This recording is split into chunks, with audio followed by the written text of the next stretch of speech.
Hello friends, I welcomes you all to my YouTube channel Botany for You, a complete solution of every problem in the subject. Today we are going to study dominant and recessive genes or characters.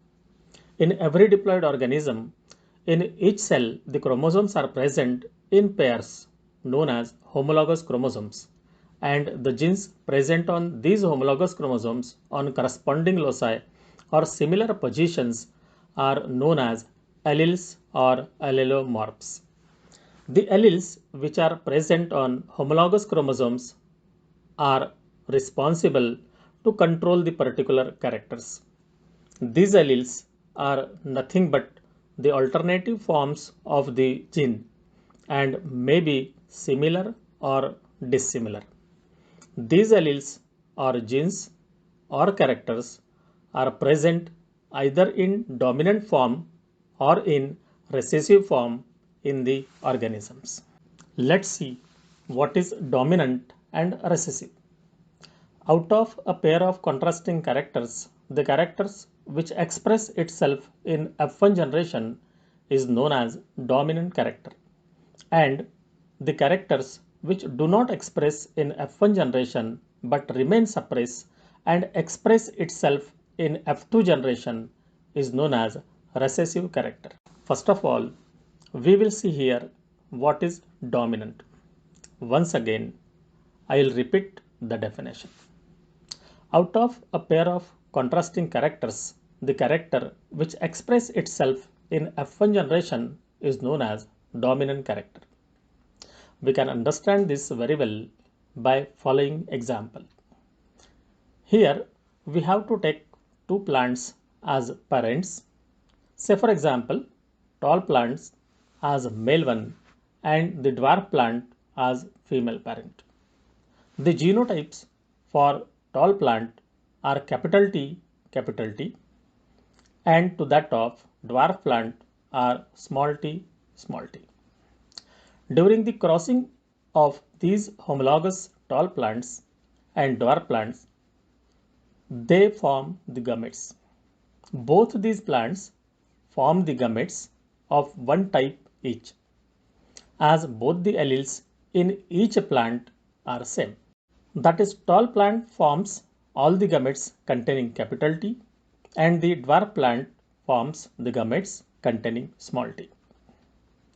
On fusion of gametes of these two plants, that is tall plant and dwarf plant, they produce F1 generation containing the genotypic combination capital T and small t, and the phenotype of this F1 generation plant is tall. This indicates that out of pair of contrasting character, the tall character express itself in F1 generation and hence it is known as dominant character, and the genes responsible to express or control this character are known as dominant genes, while the character which do not express in F1 generation but remain suppressed is known as recessive character and it is dwarf character.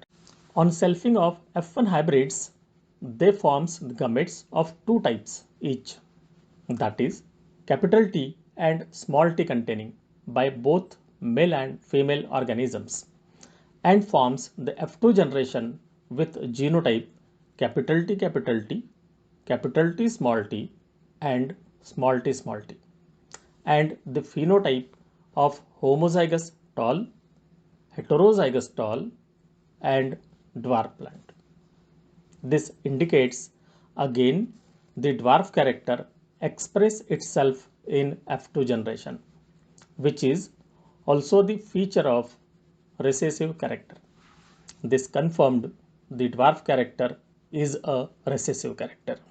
In this cross, the offsprings obtained in F2 generations are tall and dwarf in 3:1 ratio, and the genotypes capital T, capital T small t and small t in 1:2:1 ratio. This is known as genotypic ratio and phenotypic respectively for monohybrid cross. And it is monohybrid cross because in this cross we have taken only one pair of contrasting character, that is tall and dwarf. This can be again well understood with the help of cross with homologous chromosomes. In this cross, the genotypes and or alleles of tall character T are present on homologous chromosomes and likewise small t to that of dwarf character. When these organisms forms the gametes, the homologous chromosomes separates from each other by means of reduction division and hence naturally the alleles. Because of combination of chromosomes from tall and dwarf plants, new combination of alleles forms in F1 generation, that is capital T and small t with the phenotype tall, but this tall plant it is heterozygous tall plant. This means out of pair of contrasting character, only tall character found in F1 generation and hence it is known as dominant one. On selfing of F1 generation heterozygous tall plants, again they forms the gametes with half number of chromosomes due to reduction division. And on combination of these gametes, there is formation of F2 generation with 3 tall and 1 dwarf plants. This indicates that the dwarf character was suppressed in F1 generation but again expressed itself in F2 generation and hence it is known as recessive character. And the genes which are responsible to express or control this character are known as recessive genes. Trick to remember dominant and recessive is F1 generation will be first and then the F2 generation. In the similar way, in ABCD, D for dominant will be the first and then R for recessive. So that the characters which express itself in F1 is dominant and the character which express itself in F2 is recessive. Kindly like and subscribe the channel for upcoming video alerts. Thank you for watching my YouTube channel Botany for You.